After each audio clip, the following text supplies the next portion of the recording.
श्री गुरुवे नमः। ओम शांति शांति शांति। प्रणाम भगवान।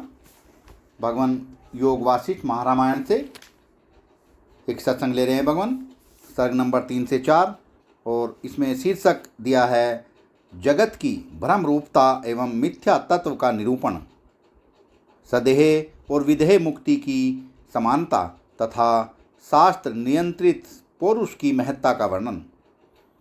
श्री वशिष्ठ जी ने कहा, पूर्व काल में सृष्टि के प्रारंभ के समय भगवान ब्रह्मा ने संसार रूपी भ्रम के निवारण के लिए जिस ज्ञान का उपदेश दिया था उसी का मैं यहाँ वर्णन करता हूँ।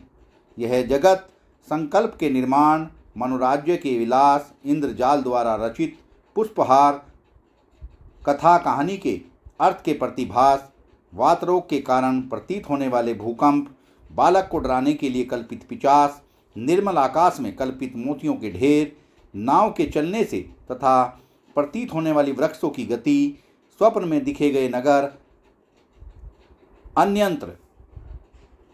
अन्यत्र देखे गए फूलों के स्मरण से आकाश में कल्पित हुए पुष्प की भांति भ्रम द्वारा निर्मित हुआ है। मृत्यु काल में पुरुष स्वयं अपने हृदय में इसका अनुभव करता है। इस प्रकार जगत मिथ्या होने पर भी चिरकाल तक अत्यंत परिचय में आने के कारण घनीभाव अर्थात दृढ़ता को प्राप्त होकर जीव के हृदय आकाश में प्रकाशित हो बहने लगता है। यही इहलोक कहलाता है। जन्म से लेकर मृत्यु की चेष्टाओं तथा मरण आदि का अनुभव करने वाला जीव वहीं अर्थात हृदय आकाश में ही इहलोक की कल्पना करता है, जैसे कि ऊपर कहा गया है। फिर मरने के अनंतर वह वहीं परलोक की कल्पना करता है। वासना के भीतर अन्य अनेक शरीर और उसके भीतर भी दूसरे शरीर, ये इस संसार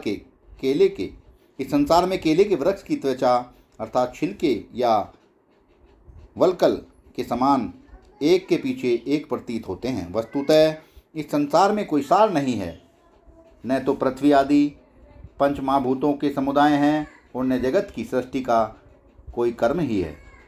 ये सब के सब मिथ्या हैं, तथापि मृत और जीवित जीवों को इनमें संस्कार का भ्रम होता है। यह अविद्या रूपिणी नदी ही है जिसका कहीं अंत नहीं है। यह विभिन्न धाराओं के रूप में फैलती हुई शोभा पाती हैं। मूढ़ पुरुषों के लिए यह इतनी विशाल है कि वे इसे पार नहीं कर सकते। सृष्टि रूपी चंचल तरंगों से ही यह तरंगवती जान पड़ती है। श्री राम परमार्थ सत्य अर्थात परमात्मा रूपी विशाल महासागर में बारंबार वे पुरानी और नई सृष्टि का असंख्य तरंगे उठती और विलीन होती रहती हैं। इस समय ब्रह्मकल्प का अवयवभूत 72वां त्रेता युग चल रहा है। यह पहले भी अनेक बार हो चुका है और आगे भी होता रहेगा।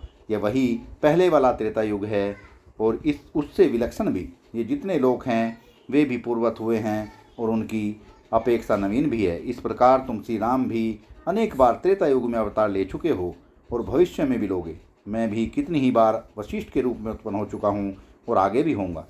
हमारे सभी रूप पूर्व के तुल्य होंगे और उनसे भिन्न भी। इस बात को मैं अच्छी तरह जानता हूँ। सभी प्राणी कभी धन वैभव बंधु बांधव अवस्था कर्म विद्या विज्ञान और चेष्टाओं में पूर्व कल्पों के समान होते हैं और कभी नहीं भी होते। जो अविद्या रूपी आवरण से रहित है, जिसका अंतःकरण एकाग्र हो चुका है, जिसके सभी संकल्प विकल्प शांत हो चुके हैं तथा जो स्वरूप भूत सार तत्व अथवा सच्चिदानंद घन मय हो गया है, वह विद्वान परम पुरुष शांति रूपी अमृत से तृप्त रहता है। सौम्य श्री राम समुद्र की जलराशि शांत हो या उत्ताल तरंगों से युक्त, दोनों दशाओं में उसकी जलरूपता समान ही है। उसमें किसी प्रकार का अंतर नहीं है। उसी तरह देह के रहते हुए और उसके न रहने पर भी मुक्त महात्मा मुनि की स्थिति एक सी होती है। उसमें कोई भेद नहीं होता। सदेह मुक्ति हो या विदेह मुक्ति, उसका विषयों से कोई संबंध नहीं है। जिसने सत्य मानकर भोगों का आस्वादन ही नहीं किया, उस पुरुष में भोगों की अनुभूति कहाँ से होगी। जीवन मुक्त और विदेह मुक्त दोनों ही प्रकार के महात्मा बोध स्वरूप हैं। उनमें क्या भेद है? इन दोनों में भेद करने वाला है अज्ञान। उसके नष्ट हो जाने पर जब वे केवल ज्ञान ही अवशिष्ट रह जाता है, तब उन दोनों में भेद कौन हो सकता है? जैसे समुद्र की तरंग अवस्था में जो जल है वही उसकी प्रशांत अवस्था में भी है, उसमें कोई अंतर नहीं है। सधेय और विधेय में थोड़ा सा भी भेद नहीं है। पवन सस्पंद अर्थात वेगवान हो या निष्पंद शांत अथवा वेगहीन, दोनों ही दशाओं में वह वायु ही है। अतः अब मैं जिसका प्रकरण चल रहा है उस उत्तम ज्ञान का ही उपदेश कर रहा हूँ। तुम इसका निरूपण सुनो। यह ज्ञान कानों का आभूषण है और अज्ञान रूपी अंधकार का नाश करने वाला है। रघुनंदन, इस संसार में सदा अच्छी तरह पुरुषार्थ तथा प्रयत्न करने से सबको सब कुछ मिल जाता है। जहाँ कहीं किसी को असफल देखा जाता है वहाँ उसके सम्यक प्रयत्न का अभाव ही कारण है। साधन के परिपक्व होने पर हृदय में जैसे चंद्रमा से शीतलता युक्त आहृदय प्राप्त होता है, उसी प्रकार सच्चिदानंद घन परब्रह्म परमात्मा की प्राप्ति रूप अतिशय शीतल आनंद का उदय होता है। यही आत्यांतिक आनंद पुरुष के प्रयत्न से ही प्राप्त हो सकता है, अन्य हेतु अर्थात प्रारब्ध से नहीं। इसीलिए पुरुष को प्रयत्न पर ही निर्भर रहना चाहिए। शास्त्रार्थ सत्पुरुषों के बताए हुए मार्ग से चलकर अपने कल्याण के लिए जो मानसिक, वाचिक और कायिक चेष्टा की जाती है वही पुरुषार्थ है और वही सफल चेष्टा है।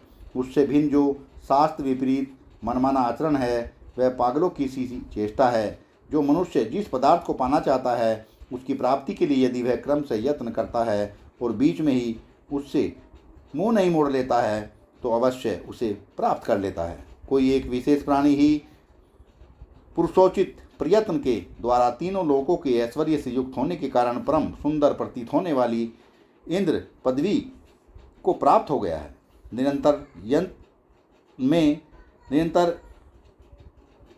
यत्न में लगे रह कर सुदृढ़ अभ्यास से तत्पर हुए बुद्धिमान और साहसी पुरुष मेरु पर्वत को भी निगल जाने की शक्ति प्राप्त कर सकते हैं। श्रुति, स्मृति और शास्त्र से नियंत्रित पुरुषार्थ के संपादन में तत्पर जो पुरुष का पौरुष अर्थात उद्योग है वही मनोवांछित फल की सिद्धि का कारण होता है। शास्त्र के विपरीत किया हुआ प्रयत्न अनर्थ की ही प्राप्ति करने वाला होता है। कोई पुरुष जब शास्त्रीय प्रयत्न को शिथिल कर देता है तब स्वयं दरिद्रता, रोग और बंधन आदि अपनी दुर्दशा के कारण वह ऐसी अवस्था में पहुंच जाता है जहां उसके लिए पानी की एक बूंद भी बहुत समझी जाती है अर्थात दुर्लभ हो जाती है।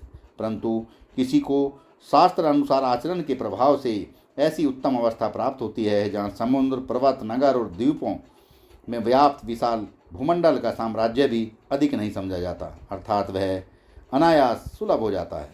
सत्संग को विराम देते हैं भगवान। प्रणाम भगवान।